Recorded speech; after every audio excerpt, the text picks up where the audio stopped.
Good afternoon, everybody, and welcome to the first University of the Western Cape Centre for Entrepreneurship and Innovation webinar.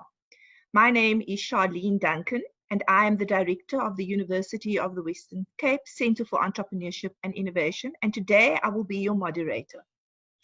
Let me introduce our panelists. We have Lorenzo David, CEO from Community Chest, Geoff Jacobs, President of the Cape Chamber of Commerce and Industry, and Lana, Student Entrepreneurship Coordinator at the University.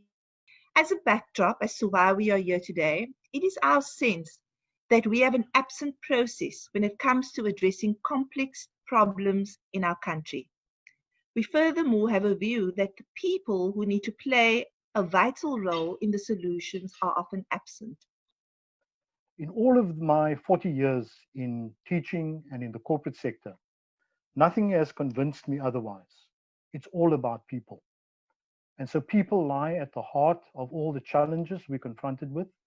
People are on the receiving end of poor decisions and poor leadership as we experience in our country. And it's around people that we have to design solutions, we have to design appropriate responses. Lana alluded to the fact that there's a gap and there's something missing in the way we approach critical challenges in South Africa. We can be a bit haphazard, and design thinking or human-centered design presents a process that allows teams to innovate. It's a shift away from knee-jerk responses to problems and towards a longer-term perspective and towards a strategic perspective in which we say, what are these problems that we're confronted with? And what would we like the solution to look like from the perspective of people? That's the human-centric aspect of it. We need a fresh start, we need a fresh approach, and what this framework gives us is an opportunity to reframe the questions and to reframe solutions around the people that are directly impacted and to involve those very people in the conversation. We spend a lot of time designing the bridge, but not enough time thinking about the people who will be crossing that bridge. And I think that's quite relevant. The subject we are working for must be at the center of it. You have to approach this, if you're designing a transport system, put the people who will use that system at the center of it. If you're designing food security, put food security and the people who will eat that food at the center of the design. And that's what's missing, I think, in a lot of the design conversations, because the sort of ethnographic interest that we should carry in design thinking is missing.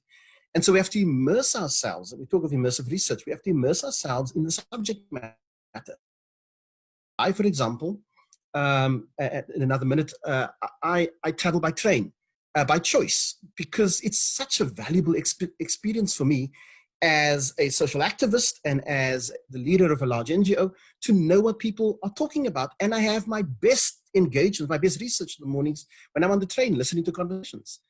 And so it builds the sort of narrative that I want to engage with. So, you know, we talk of complexity, paradox, and ambiguity as essential components of problem design and of design thinking. And many of us in design don't spend enough time on the ambiguities and the toxical issues that confront society.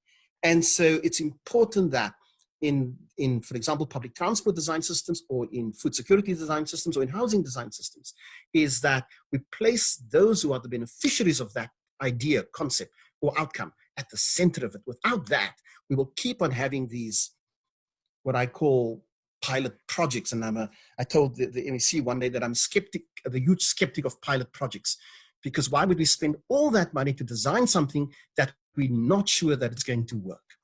And design thinking brings the value into that space, because it allows us to test it before we go out there and convince people they have to be a part of this process. Human-centered design does offer that opportunity for cohesion between universities and community and society at large, I think. So one of the interesting journeys that I have discovered in this process of co-learning is that we always, I tend to start from the process that I don't know. And it's such a fresh approach for me to go into any territory and say, I don't know. So it is stripping my own powers in that learning process so that others have the freedom to learn and teach. And secondly, to observe, to remain silent more than what I speak. And that has been the exciting part for me. We buy into a view of leadership which is individualistic, which is authoritarian, which is top-down, and we see that in our organizations, we see that in the corporate sector, we see that in many companies. It's my way or the highway. You do it my way, or there's the door. And we impose that view of leadership onto people. And if we're going to redesign and rethink and reimagine what a future South Africa could look like and deal with all these deep problems that we have in our country, we've got to come at it with a different view of leadership. And what Lorenzo describes for us is about a quality of leadership that speaks about humility, that speaks about understanding where the pain and the hurt is for people in society. It speaks about leadership that's in the trenches. In other words, leadership that identifies, that empathizes with where people are at. And you cannot begin to use human-centered design thinking unless you're prepared to strip yourself of your own ego, as you correctly say, unless you're prepared to be humble, unless you're prepared to act as a true servant leader. When you were speaking, I was thinking of that decision-making table. But practically, what does it mean to sit as equals, in a sense, as where all voices are welcome?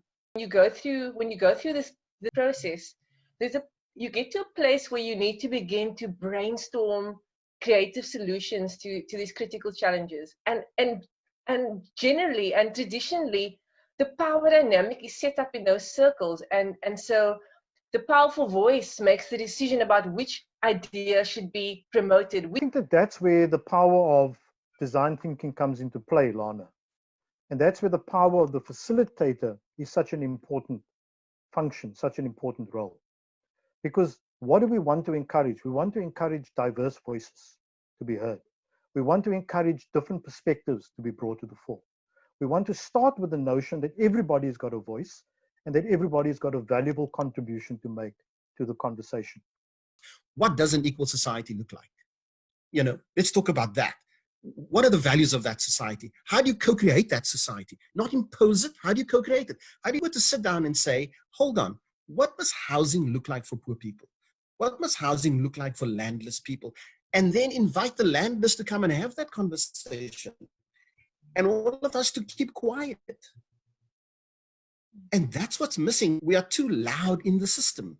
Our academics carry weight, our experience carry weight, our culture carry weight. And true landless people cannot tell us, we can't hear what they are saying about housing to us. Even though we think we hear, we are not hearing what they're saying about housing. We think we have the answer. We have to approach this from the point of co-creating the world we want to live in, co-designing the values we want to have. That's what human-centered design is. The fact that you know nothing, bring out the humans into the space and say, okay, guys, let's talk about what should housing look like? How should business operate? How should we teach students? What should our trains look like? What should our transport system look like? And unless we stop and ask those deep questions, and in design thinking, we talk about taking a deep dive, a deep interest, and being generative about the process. I like the words that I'm hearing. I like the decision, the concept of a decision-making table. I like the idea of we are too loud in the system.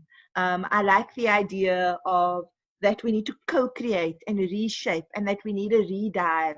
I like the voice of steward leadership, the ability to show real deep care, the ability to be able to do the greatest of good for everybody along that pipeline.